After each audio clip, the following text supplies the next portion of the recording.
Hello, everybody. Welcome to Addiction to Language. I'm your host, Andrew.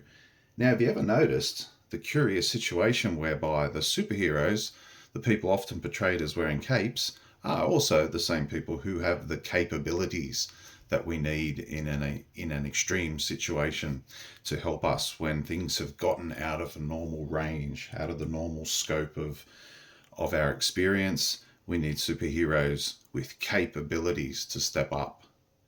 Okay, and this is one of the little linguistic jokes that the elites of our society, who understand the deeper coding and purpose behind language, these are the little jokes that they like to play out in front of us without ever actually openly stating it.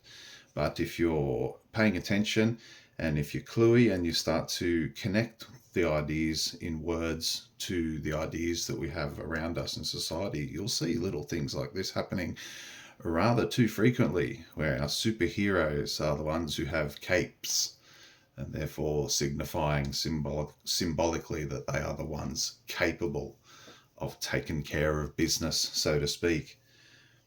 But with the idea of these superheroes who have capabilities, it's not just limited to the comic strip realm. It's not just our Stan Lee originated genre of caped crusaders.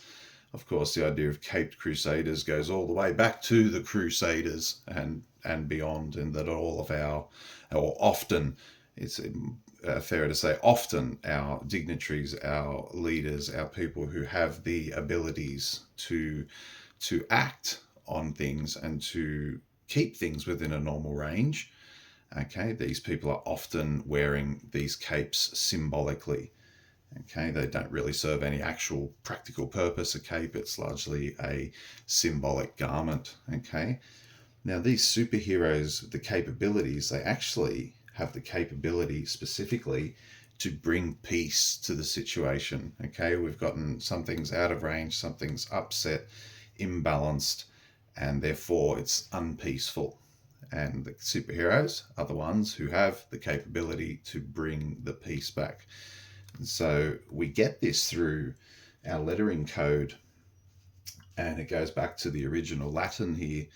And our letters of CAPE are actually PACE and have exactly the same meaning regardless of the order they are in. The letters here are the same in these two words, therefore the ultimate original meaning is the same.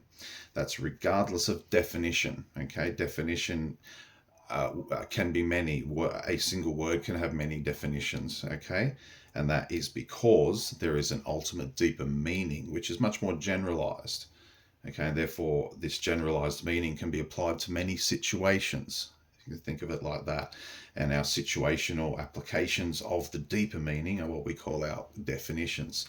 Okay, so anyway, our cape has its special definition, as a garment worn across the back, but it has the ultimate same meaning as the word pace or peace in Latin.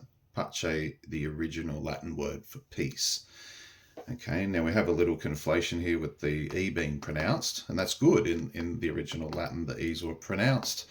They're not silent E's at the end. That's great. That's how it should be. If a letter's there, it should be pronounced. In here, in the cape, we have a silent E, which is raising the sound of the previous vowel, of the preceding vowel. Okay, instead of it saying cap, it changes it to cape. But ultimately, cap and cape, cap is the same as cape, pack is the same as pace. Okay, we have that same ultimate meaning because each of these letters in each of these words has a special meaning of its own. Okay, and that's the aspect of our language which is not taught to us. Quite specifically, you're not meant to know about that fact that capabilities actually means peace abilities. Okay, we have that lettering there, PEAC and CAPE. Same lettering, same meaning every time, guys. That's how it works. Okay, so again, our pace and our pact, these are the root words to pacify, and to make a pact is to, of course, to make peace and agree not to upset the situation in the future. Okay, and this is again the ultimate meaning behind this is that we're talking about things that occur within a certain range, and then things that go outside of that normal range. Okay, and we'll look a little deeper now to see where we can find some more connections to this idea of having a range of abilities, having a capabilities, peace abilities. There we go, get that lined up, because of course cap is the root to captain and capital.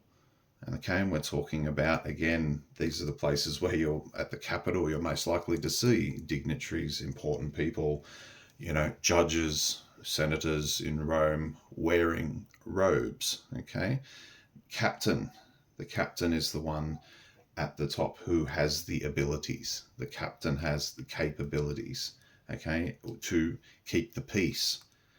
This is why our caps is closely related to our word cops, although cops is a slang word. What happens is, incidentally, because the letters there are used, it's quite possibly ironic or accidental, but either way, our cops are the ones keeping the peace, and our capitals, our captains, is the place where we keep the peace, all right? Our governments are supposed to be keeping the peace at the capital, and our captains are out there, settling the disputes. Okay, keeping the peace and saying how we'll act in certain situations to keep ourselves on the right course. Okay, so all of these words, concepts are all interrelated here through those letters, primarily the C and P. Okay, and this is again where we get the word cope is related to capes. Coping abilities in that extreme situation, being able to cope with it. Again, this is all interconnected, all by no accident, okay, that the capabilities are also coping abilities. It enables us to cope with it. And that the cops, anything that goes outside of the normal range, okay, of abilities, that's what needs to be coped with to keep the peace. Again, our root in peace is the same as in cope. We'll look here now again with this escape word. Okay, and in escape, it's mostly the word scape. Okay, and the landscape is everything that we see around us. That's our normal range. It's the scape or the scope. But okay, where we say, oh, I need some peace. What do I need to do? Oh, I need an escape. Okay, and there's our escape mechanism. Our superheroes are going to get us out of the trouble. Okay, our captains are going to help us escape the mess we're in. Okay, and this is the connection here through in the lettering, carrying through scape, cape, and peace, with the P and the C primarily being the root letters carrying the meaning through. Okay, so this is the idea of the superhero. He's the one who has the scope of potential to act. Okay, and that's the deeper meaning going on here, and that's coming from the letter P. Okay, and all of these P's here, they all refer to the idea of potential and the action, the potential to act. Okay, that's coming from the letter C.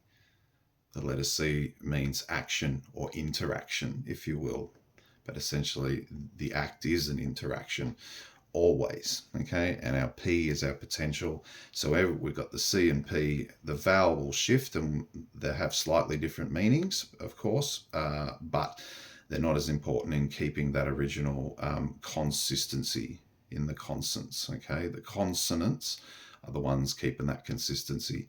C for action and P for potential. So the captain has the potential to act. The superhero with the capability, or anyone with the capability, has the potential to act. C and P.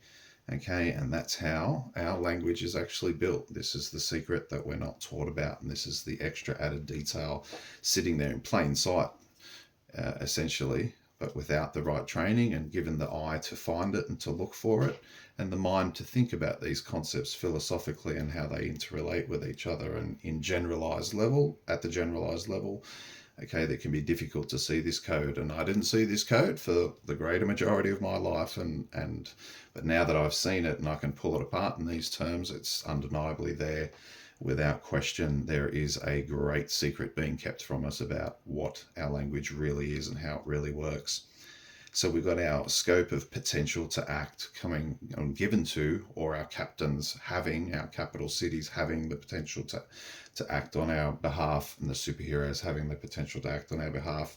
this all comes through. But we have another little applicational twist here, but again showing our potential to act. Our words capricious, meaning, unpredictable actions, different actions, unexpected actions, okay? And this is related through into our capers. From our Cape Crusaders, they go on adventures, or capers, we would say.